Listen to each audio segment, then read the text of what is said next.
सुबह के 11 बजे थे। कमला जी रसोई के डिब्बों में कुछ ढूंढ रही थी। तभी उनकी बहू गीता आई और बोली, हे भगवान, मम्मी जी ये चोरों की तरह रसोई के डब्बों में क्या ढूंढ रही हैं? अब समझ में आया कि डब्बों से बिस्किट और दाल मोठ कौन चट कर जाता है। शर्म नहीं आती अपने ही घर में चोरी करते हुए। पीछे से अचानक बहू की आवाज सुनकर कमला जी हड़बड़ा गईं और उनके हाथ से एक कांच का बोतल नीचे गिर गया। फिर क्या था, गीता ने बहुत हंगामा किया, 4 बातें सुनाई और फिर बोली, अब नुकसान किया है तो सफाई भी आप करो। फटाफट इन कांच के टुकड़ों को हटाइए वरना मेरे पैर में चुभ जाएगा। हद हो गई लापरवाही की। लोग कहते हैं बच्चा कर लो, अरे कहाँ से कर लो, बुढ़े घर के संभल नहीं रहे हैं, बच्चों को कौन संभालेगा। इतना कहकर वो चली गई। उस रोज कमला जी खाना खाने भी अपने कमरे से बाहर नहीं निकली, कमरे में बैठकर ही खा ली और फिर चुपचाप डरे हुए बच्चों की तरह सो गईं। शाम हुई तो अपना मन हल्का करने वो नीचे पार्क में चली गई। दुनिया में वो अकेली दुखियारी सास या माँ नहीं थी, और भी माएँ थीं। सबके साथ मिलकर जब वो बातें करती तो उन्हें अपनी तकलीफ कम लगती थी। विमला बहन, क्या आपको भी आजकल थोड़ी थोड़ी देर में भूख और प्यास लगती है? पता नहीं क्या हुआ है, वक्त बेवक्त बच्चों की तरह मुझे भूख लगने लगी है। अब बार बार रसोई में जाकर ढूंढना अच्छा नहीं लगता। न जाने बहू क्या कहती होगी कि बुढ़िया बुढ़ापे में सठिया गई है। इस उम्र में ये परेशानी होगी सोचा न था। किसी से साझा भी नहीं कर सकती, इसलिए आपसे पूछ रही हूँ। कमला जी अपनी सहेली से कहती हैं। विमला जी बोली, कमला बहन, अब आपसे क्या बताऊँ, ये परेशानी मुझे बहुत होती थी, पर उस वक्त पति साथ थे तो तकलीफ नहीं होती थी। कमला जी बोली, आपके कहने का क्या मतलब है? विमला जी बोली, जब अपने पति की कमाई पर रहती थी, भूख लगती तो कुछ न कुछ लेकर खा लेती थी, पर जब से वो दुनिया से गए हैं मैंने दवाइयों को अपना भोजन बना लिया ताकि मुझे भूख ना लगे। विमला जी की आंखें भर आईं। उन्होंने बड़े प्यार से कहा, कमला बहन, मैं तो कहूँगी आप एक बार डॉक्टर से दिखा लो। जिसको कोई प्रॉब्लम होती है उसे ही बार बार भूख लगती है, और इसमें क्या बुरा है? ईश्वर ने ऐसे दिन दिखाए हैं तो हम कितना संकोच करेंगे। अगर भूख लगती है तो कुछ लेकर या मांगकर खा लो। कमला जी बोली, परिस्थिति आप नहीं समझ रही हैं। विमला जी बोली, फिर बहू अगर आपकी भावनाओं को समझे तो उसे कहो आपके कमरे में ही कुछ रख दिया करेगी, तो उसे भी परेशानी नहीं होगी। ये उम्र ही ऐसी है जिसमें ईश्वर हर किसी को बच्चा बना देता है। अब मैं आपको सलाह ही दे सकती हूँ क्योंकि मैं खुद मुक्त भोगी हूँ। बस ईश्वर से प्रार्थना कीजिए कि जो बचे दिन है वो कट जाए। कमला जी बोली, सही कहा आपने, अब याद आया मुझे, इसलिए मेरे उनको भी अक्सर भूख लगा करती थी। मैं भी कैसी बुद्धू थी कि मैं उनको कहती थी आप ठीक से खाना नहीं खाते, जिसके कारण आपको बार बार भूख लग जाती है। बहू से तो कुछ कह नहीं सकती, और अभी तो अजय बेटा नहीं है, आते ही कहूँगी एक बार मुझे डॉक्टर से दिखा दे। चलिए चलती हूँ, बहुत देर हो गई, अब तो फिर भूख भी लगने लगी है। इतना कहकर दोनों हंसने लगी और अपने अपने घर चली गई। कमला जी घर पहुंची और हाथ पैर धोकर संध्या की आरती करने चली गई। आरती करके आई और अपनी बहू गीता से बोली, बहू तुमने कुछ बनाया है तो खाने के लिए तो दे दो, बड़ी जोर से भूख लगी है। गीता बोली, मम्मी जी आप भी हद करती हैं, आपको अजीब नहीं लगता है कि आपको इतनी जल्दी भूख लग जाती है? अभी 7:30 हुआ है, अगर अभी खाएंगे तो खाना कैसे खाएंगे? ऐसा कीजिए अब आप खाना खा ही लीजिए, सब्जी तो बन ही गई है और दिन वाली रोटी बची हुई है, आप कहिए तो मैं दे देती हूँ। बाद में बेटे के सामने ये मत सुनाइएगा कि सुबह की ठंडी रोटी दी थी। कमला जी बोली, बहू अगर मैं अभी खा लूँगी तो रात होते होते मुझे फिर भूख लग जाएगी, तो फिर बोलोगी कल भी तुमने मुझे बहुत सवेरे खाना खिला दिया था, रात भर में भूख से छटपटा रही थी, तुम परेशान ना हो इसलिए बोली नहीं। गीता बोली, मम्मी जी आप भी हद करती हैं, खाना नहीं दूंगी तो बेटे को सुनाएंगी कि बहू खाना नहीं देती है, और जब खाना समय पर दे देती हूँ तो उस पर भी नखरे करती हैं।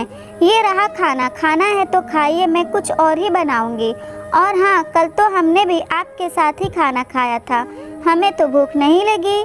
कमला जी बोली, बहू तुम अपनी उम्र देखो और मेरी देखो, कितना फ़र्क है। इतनी छोटी सी बात तुम क्यों नहीं समझती या समझना नहीं चाहती क्या मेरी जगह तुम्हारी माँ होती तो उनकी रोटी का भी हिसाब रखती, और क्या अपनी माँ को भी तुम भूखा रखती? गीता गुस्से में बोली, मम्मी जी मेरी माँ से अपनी तुलना मत कीजिए, आप तो हर बात का गलत मतलब निकाल लेती हैं।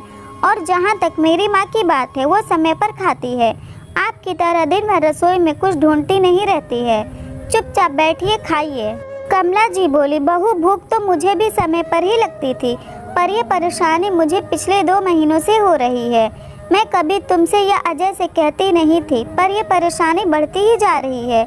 मुझे खुद बुरा लगता है कि मेरी हालत बच्चों जैसी हो गई है। अब तुम लोग नहीं समझोगे तो कौन समझेगा? गीता बोली, ठीक है, अब रोनी सूरत मत बनाइए, मैं आपका खाना लगा देती हूँ। समझ में नहीं आता इस घर का क्या होगा, कमाने वाला एक और खाने वाले इतने। अरे मेरा तो थोड़े में चल जाता है, पर आपका तो पेट ही नहीं भरता। इतना कहकर गीता रसोई में चली गई। कमला जी खाना खाकर बेटे का इंतज़ार कर रही थी, पर उसे आने में देर हो गई तो वो सो गई। जब अजय घर आया तो गीता ने सारी बात बताई। अजय बोला, तुम तो जानती हो माँ की आदत को, कुछ परेशानी हुई नहीं कि तुरंत अपनी बेटी को फ़ोन करेंगी और वो वहाँ से मुझे लेक्चर देगी, जो कि मुझे बिल्कुल पसंद नहीं है। अब इस परेशानी का तुम ही हल निकालो, मैं आखिर क्या करूँगा। इतना कहकर वो कपड़े बदलने चला गया। अगले दिन सुबह कमला जी अकेली चाय पी रही थी। अजय आकर बोला, माँ आपकी तबीयत खराब है क्या? गीता बोल रही थी, आपको कुछ परेशानी हो रही है?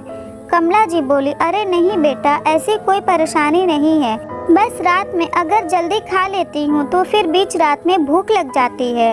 अजय बोला, तो मत खाओ, कौन ज़बरदस्ती खिलाता है? अब आप खाने के लिए मांगती होंगी तभी तो वो खाना देती होगी। माँ हर बार बहू की बातों को गलत मत समझा करो, और मैं अगर घर के मामले को सुलझाता रहूँगा तो बाहर कैसे काम करूँगा। कमला जी ने छोटे बच्चों की तरह हाँ में सर हिला दिया और बेटा भी खुश होकर चला गया। 9 बजते बजते अजय दफ्तर के लिए चला गया। काम वाली घर का काम कर ही रही थी और गीता अपना फ़ोन लेकर अपने कमरे में चली गई। थोड़ी देर बाद कमला जी की बेटी नीला का फ़ोन आया। माँ कैसी हो, नाश्ता पानी हो गया? अजय तो दफ्तर चला गया होगा, और आपकी बहू क्या कर रही है? मैं अगर फ़ोन नहीं करती तो आप मुझे याद भी नहीं करती। बेटी के इतना पूछते ही कमला जी बच्चों की तरह फूट फूट कर रोने लगी। इधर नीला घबरा गई और बोली, माँ क्या हुआ, आप रो क्यों रही हैं? बताओ तो सही, बात क्या है? कमला जी ने अपने आंसू पोंछे, खुद को संभाली और बोली, नहीं बेटा कोई बात नहीं है, बस इतने दिनों बाद तुमसे बात हो रही है तो दिल भर आया। नीला बोली, माँ आप मुझसे बात कब से छुपाने लगी? बात क्या है? मानती हूँ आप मेरी माँ हो तो हमारा रिश्ता मन और आत्मा से जुड़ा। जैसे बचपन में आप मेरी आंसुओं का कारण समझ जाती थी, वैसे ही मैं आपकी सिसकियों को भी पहचान सकती हूँ। बताइए अब बात क्या है? कमला जी बोली, पता नहीं बेटा क्या कारण है, पर मुझे हर वक्त भूख लगती रहती है। अब बार बार बहू को खाने के लिए बोलने में मुझे अच्छा नहीं लगता, और सवेरे खाना खा लेती हूँ तो रात में भूख से छटपटाती हूँ। नीला बोली, बस इतनी सी बात, मैं इसका भी उपाय कर दूंगी। मैं यहीं से आपके लिए सूखा नाश्ता भिजवा देती हूँ, उसे आप अपने कमरे में रख लेना और जब भूख लगे तो खा लीजिएगा। मुझे लगता है आपको डॉक्टर से दिखाना चाहिए और सभी आपको टेस्ट करवाने चाहिए। मैं अजय से कह देती हूँ, वो घर पर बुला लेगा और आपका शुगर का टेस्ट भी हो जाएगा। चिंता क्यों करती हैं, सब ठीक हो जाएगा। बेटी ने माँ को एक माँ बनकर समझा और समझाया। कमला जी बोली, नहीं बेटा उसे कुछ मत कहो, वो ऐसे ही दफ्तर के काम से परेशान रहता है, बेकार में बात बढ़ जाएगी, फिर घर में कलह होगा। मुझे वो नहीं चाहिए, पता नहीं भगवान मुझे क्यों रखे हैं, लेकर क्यों नहीं जाते। नीला बोली, माँ अगर बीमारी का वक्त पर पता नहीं चला और इलाज नहीं हुआ तो परेशानी और बढ़ सकती है, और ये तो किसी के साथ भी हो सकता है। आप चिंता मत कीजिए, मैं अजय से बात कर लूँगी। मुझे ऐसा क्यों लगता है कि आप अजय और उसकी पत्नी से अपनी बात को डरते नहीं चलती हैं?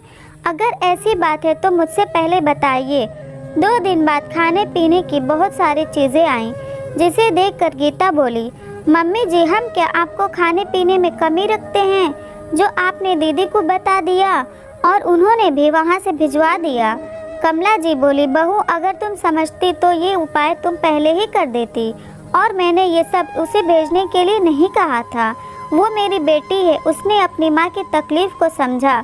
ये सब सामान मेरे कमरे में रखवा दो। इतना कहकर कमला जी चली गई। लंच टाइम पर नीला ने अजय को फ़ोन किया और माँ की परेशानी समझाई। अजय ने कहा, दीदी मैंने कोई डिस्पेंसरी नहीं खोल रखी है और अगर माँ की परेशानी आपको परेशान करती है तो आप कुछ दिन आकर यहाँ उन्हें संभाल लीजिए या फिर अपने घर ले जाइए। नीला बोली, भाई किस तरह से बात कर रहे हो? एक उम्र के बाद तो अब ये आम परेशानी हो गई है और माँ की उम्र देखो, वो बूढ़ी हो गई हैं। आज तक माँ अपना ख्याल खुद रखती थी, हमने नहीं रखा। बस वो अपनी परेशानी किसी से बांटती नहीं है। तुम कल ही उसका टेस्ट करवाओ, वरना मुझे आकर वहाँ रिश्तेदारों से बात करनी होगी। कोई तो हो जो माँ की देखभाल करे, क्योंकि माँ तो मेरे पास आएगी नहीं। अगले दिन ही अपोलो क्लिनिक से टेस्ट वाले आए और उनका ब्लड सैंपल लेकर गए। अगले दिन रिपोर्ट आया कि सच में कमला जी को शुगर की प्रॉब्लम निकली, जिसके कारण बार बार उन्हें भूख लगती थी और वो बाथरूम जाती थी। 2 दिन बाद नीला अपने मायके आई। अजय गीता से बोला, अब बात को बड़ी ही सावधानी से संभालना होगा। ऐसा न हो कि नीला बात को बढ़ा दे और रिश्तेदारों में हमारी बदनामी हो जाए, क्योंकि पापा की सारी संपत्ति अभी माँ के नाम पर है, तो थोड़ा आराम से बात करना। अजय माँ के पास आया और बोला, मुझे माफ़ कर दीजिए, हम आपकी परेशानी नहीं समझ पाए। जब भी कोई परेशानी हो खुलकर हमें समझाया कीजिए। मानता हूँ बेटी माँ के दर्द को पहले महसूस कर लेती है, पर मुझे भी तो सिखाइए। माँ मैं भी तो आपका बेटा हूँ। गीता आई और बोली, इसमें आपका दोष नहीं है, दोषी तो मैं हूँ जो मम्मी जी की परेशानी समझ नहीं पाई। मम्मी जी पुरानी बातों को भूल जाइए, हो सके तो मेरे साथ अपने बेटे को भी माफ़ कर दीजिए। कमला जी उदास होकर बोली, जब बेटे ने माँ की तकलीफ़ नहीं समझी तो बहू से क्या शिकायत करूँ? पर एक बात कहूँ बहू, कल तुम दोनों का भी ऐसा समय आएगा, उस रोज़ मैं देखूँगी कि तुम्हारी तकलीफ़ कौन समझता है और तुम कैसे उसका सावधान करती हो। गीता अपनी सास से माफ़ी मांगने लगी। कमला जी बोली, बहू बहुत देर हो चुकी है, माफ़ी मांगने का समय भी निकल चुका है। हाँ ये बात तुमने सही कही, जितनी दोषी तुम हो उतना ही दोषी मेरा बेटा भी है। अरे जब वो बोल नहीं पाता था तब मैं उसकी भूख प्यास समझ जाती थी, पर यहाँ मेरा जवान बेटा अपनी भूखी माँ की भूख प्यास नहीं समझ पाया। क्या फ़ायदा ऐसे बच्चों से? मैं अब तुम लोगों के साथ नहीं रहना चाहती। नीला इस बात से अनजान थी। उसने कहा, माँ ये कैसी बातें कर रही हैं? मैं मानती हूँ इन लोगों से गलती हुई है, पर इन्हें माफ़ कर दीजिए। कमला जी बोली, नहीं, अगर उन्होंने गलती की होती तो मैं माफ़ भी कर देती, पर इन्होंने पूरी माँ जाति का अपमान किया है। अगर आज मैं माफ़ कर दूंगी तो कल को इनके जैसे कई बच्चे अपनी माँ के साथ ऐसा व्यवहार करेंगे। नीला अपने भाई को बोली, भाई मेरा इसमें कोई योगदान नहीं है, मुझे इसके बारे में कोई खबर नहीं थी। भाई भाभी दोनों नीला से लड़े। नीला बोली, माँ आप चाहे तो मेरे साथ चल सकती हैं। कमला जी बोली, मैं क्यों जाऊँ अपना घर छोड़कर, ये लोग जाएंगे। दोनों हक्के बक्के कमला जी को देख रहे थे। कमला जी बोली, 1 हफ्ते का समय दे रही हूँ, अपना सारा सामान यहाँ उठाओ और मेरी नज़रों से दूर चले जाओ। जिसे अपने खून से सींचा उसने मेरी रोटी गिनी है। मैं समाज को अब कोई गलत संदेश नहीं देना चाहती। मैं अकेली घर में मर जाऊंगी, पर तुम जैसे बेटों के साथ रहना मुझे मंजूर नहीं है। इतना कहकर कमला जी अपने कमरे में गईं और तुरंत अपने वकील को फ़ोन करके घर पर बुलाई और सारी कागजी कार्रवाई भी कर दी। नीला ने माँ को बहुत समझाया, पर वो मानी नहीं, तो आखिरकार नीला को अपने घर वापस जाना ही पड़ा। कमला जी ने अजय से कहा, मैं तुम्हारी तरह कठोर नहीं हूँ कि तुम्हारे मुँह से निवाला छीन लूँगी। मैं अपनी आधी संपत्ति तुम्हारे नाम कर रही हूँ, पर ये तब तक तुम्हारी नहीं होगी जब तक तुम्हारी औलाद 18 वर्ष की नहीं होगी। और आधी संपत्ति में वृद्ध महिलाओं के नाम से वृद्ध आश्रम को दूंगी, और ये मेरा फैसला कोई नहीं बदल सकता। अब बस 1 हफ्ते के लिए तुम इस घर में हो। इतना कहकर कमला जी नीचे टहलने पार्क में चली गई। आखिरकार कमला जी ने अपने मन की सुनी। पहले लोगों ने बहुत बातें बनाई, परंतु जब सबने गंभीरता को समझा तो उनके फैसले की सराहना की। अब कमला जी ने घर में 2 कामवाली लगाई और अपने स्वास्थ्य का ध्यान रखने लगी।